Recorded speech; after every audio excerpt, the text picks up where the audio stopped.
এক অজানা সময়ে যেখানে আকাশ আর পৃথিবীর সীমানা মিলেমিশে যায়, সেখানে ছিল এক জাদুকরী রাজ্য। নাম তার আলোকলোক। সেখানে বাস করতেন পরীদের রানী লুমিনারা।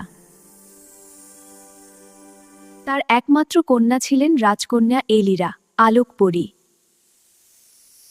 এলিরা ছিলেন অপূর্ব সুন্দরী। তার চুল ছিল চাঁদের রূপলি আলোর মতো, চোখ দুটি নীল তারার মতো জ্বলজ্বল করত, তার ডানা ছিল স্বচ্ছ কাচের মতো। কিন্তু এলিরার মনে ছিল এক অদ্ভুত শূন্যতা। পরীদের জগতের সবকিছু চিরকালের জন্য অমর, কোনো কষ্ট নেই, কোনো পরিবর্তন নেই, কোনো প্রকৃত ভালোবাসা নেই। তিনি প্রায় বলতেন, মা, আমি শুধু আলো দেখি, কিন্তু হৃদয়ের উষ্ণতা কোথায়? একদিন পূর্ণিমার রাতে এলিরা তার ডানা মেলে পৃথিবীর দিকে নেমে এলেন। তিনি এসে পৌঁছালেন এক ছোট্ট গ্রামের পাশে, যেখানে এক যুবক থাকত। নাম তার আরণ্যক। আরণ্যক ছিলেন এক সাধারণ বনকর্মী। দিনে তিনি কাঠ কাটতেন, রাতে তারার দিকে তাকিয়ে গান গাইতেন। তার গানে ছিল পৃথিবীর মাটির গন্ধ, বৃষ্টির সুর আর এক অদ্ভুত একাকিত গান গাইত্র। সেই রাতে আরণ্যক গাছের নিচে বসে গান গাইছিলেন। এলিরা গাছের উপর থেকে শুনছিলেন। তার হৃদয় প্রথমবারের মতো দ্রুত স্পন্দিত হল।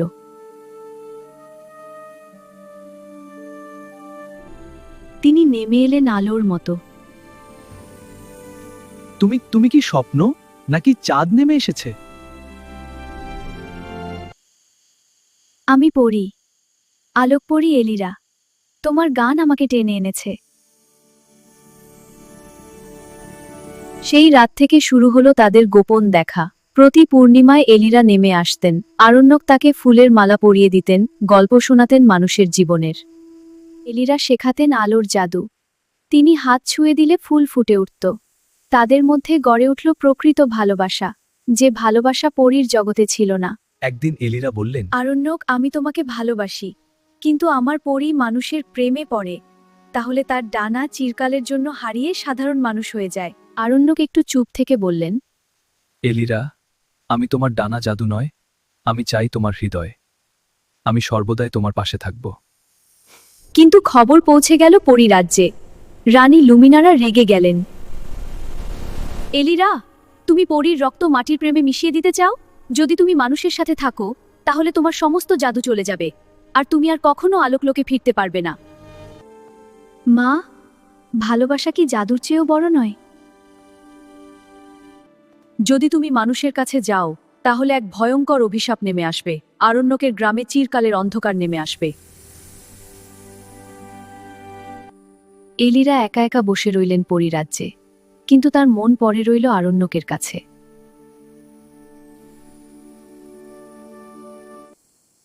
আরণ্যক প্রতি রাতে অপেক্ষা করতে লাগলেন। তার গান এখন কান্নায় ভরা।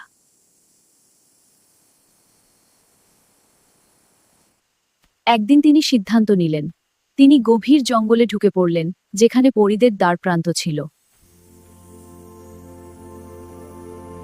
এলিরা, আমি তোমার জন্য সবকিছু ছাড়তে প্রস্তুত।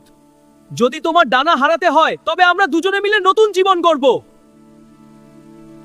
এলিরা শুনতে পেলেন। তিনি ডানা মেলে নেমে এলেন।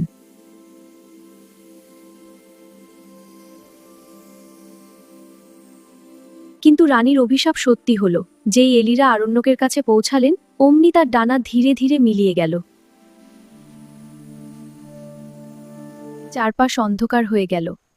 গ্রামের উপর ঘন কুয়াশা নেমে এলো। এলিরা এখন সাধারণ মানুষই। তার আলো চলে গেছে।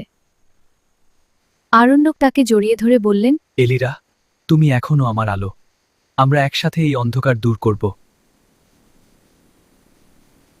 তারা দুজনে মিলে গ্রামের মানুষদের সাহায্য করতে লাগলেন।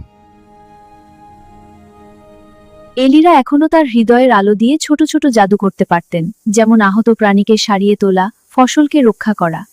কিন্তু সবচেয়ে বড় জাদু ছিল তাদের ভালোবাসা। একদিন যখন গ্রাম পুরোপুরি অন্ধকারে ডুবে যাচ্ছিল, আমি তোমাকে ভালোবাসি, এই ভালোবাসাই আমার সবচেয়ে বড় জাদু।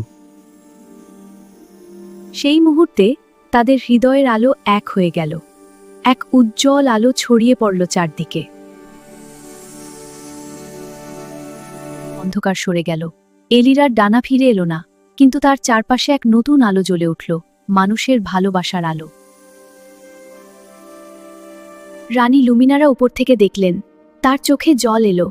তিনি বললেন, সত্যিকারের ভালোবাসা জাদুর চেয়েও শক্তিশালী। তিনি অভিশাপ তুলে নিলেন।